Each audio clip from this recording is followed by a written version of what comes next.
Things may happen around you, and things may happen to you, but the only things that matter are the things that happen in you.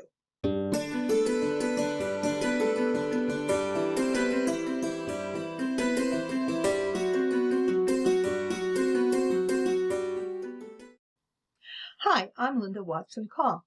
Thank you for joining me in today's episode of Dragonfly Soup. Quick announcement here. On January 1st at 9 p.m., there will be a New Year's Day episode of Dragonfly Soup. The title will be The White Stone, and I want to encourage everyone to watch. Bring a white or light-colored stone and a Sharpie, and together we will start our 2020 vision. One of the hardest things that we deal with almost daily is distractions. Things that happen that cause us to lose our inner peace and throw us off track. Sometimes for a few minutes, sometimes for the entire day or longer. Distractions are unavoidable. We're on our way to town and we see a young child walking a dog that is almost as big as the child. It looks like they're both having fun and we smile to ourselves as we pass them. We might forget about it by the time we get to town, or not. And we still might think about this incident on and off during the day. On the other hand, we may hear that a person whom we thought was our best friend is telling lies about us to others.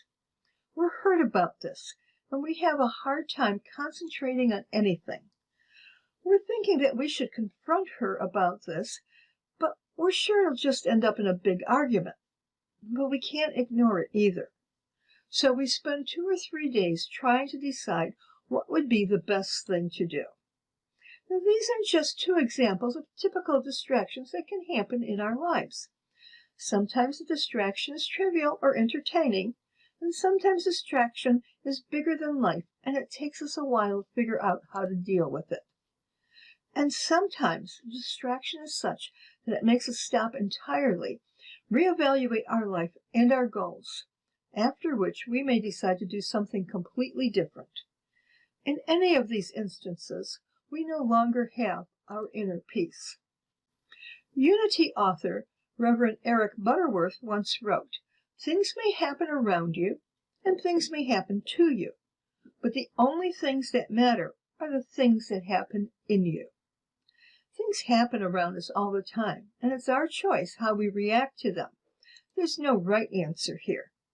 Our level of concern is based on our inner being. That is, we decide if it's important enough to affect our inner peace. When things happen to us, rather than around us, we pay more attention to it, and it will most likely affect us. In our first example, we were delighted to see the child and the dog having fun together. It made us happy, and we carried that thought throughout the day. Distracting? Yes, but in a good way. There was no reason for this event to stop us from what we intended to do that day. We may have lost focus for a few minutes, smiled to ourselves, and then returned to our task. But in the second example, it was more personal. Even if we were on the verge of breaking up with that friend, it isn't something we could just walk away from. Our name, our character is at stake.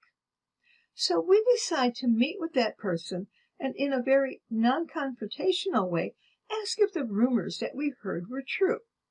It takes a lot of guts to do this, because if it is true, we don't want to have a meltdown. But if it isn't, we don't want to lose the best friend either. So we meet with this person and say something like this.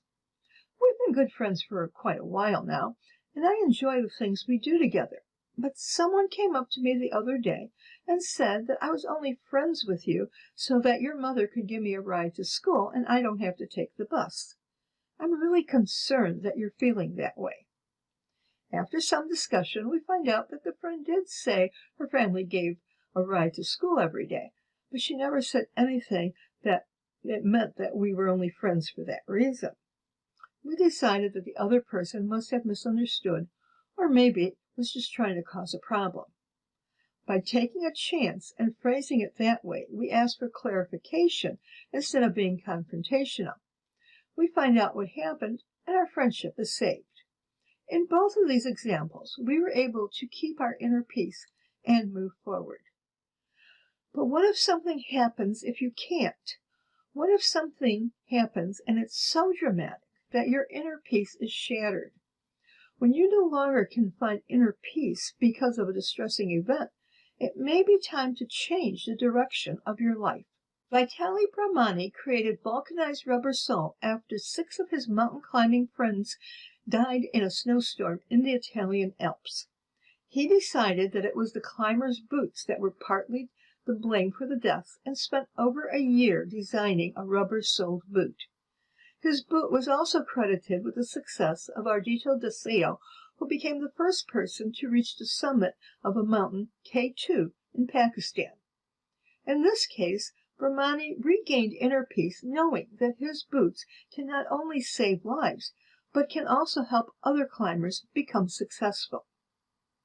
Now, the only thing that saved John Hetrick's 7-year-old daughter from hitting the dashboard in a bad car accident was he and his wife's outstretched arms.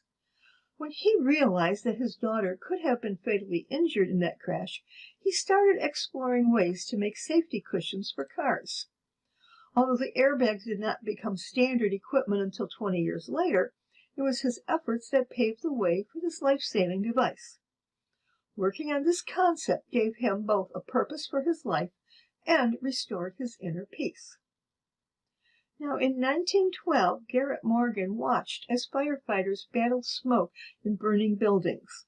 He knew that people needed clean, fresh air, and that smoke that the firefighters were inhaling was not only bad for their health, but the lack of oxygen could prevent the firefighters from saving others. The safety hood that he invented consisted of a hood and 2 long tubes, one to inhale clean air from the ground level and the other to exhale. This was a forerunner of today's gas mask. He regained his inner peace knowing that he was saving the lives of the firefighters.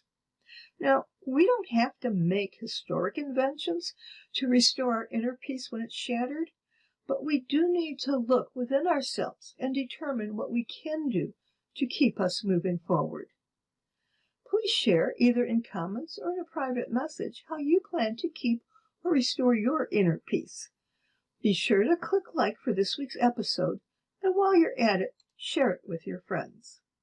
And if you're looking at a way to create your vision for 2020, please check out my 2020 Vision for All My Tomorrows journal. This paperback holds over 366 inspirational quotes, affirmations, and thought starters. Order yours today. The Amazon link is below. And I'll see you right here next week on Dragonfly Soup. Here's to our transformation and our best year ever.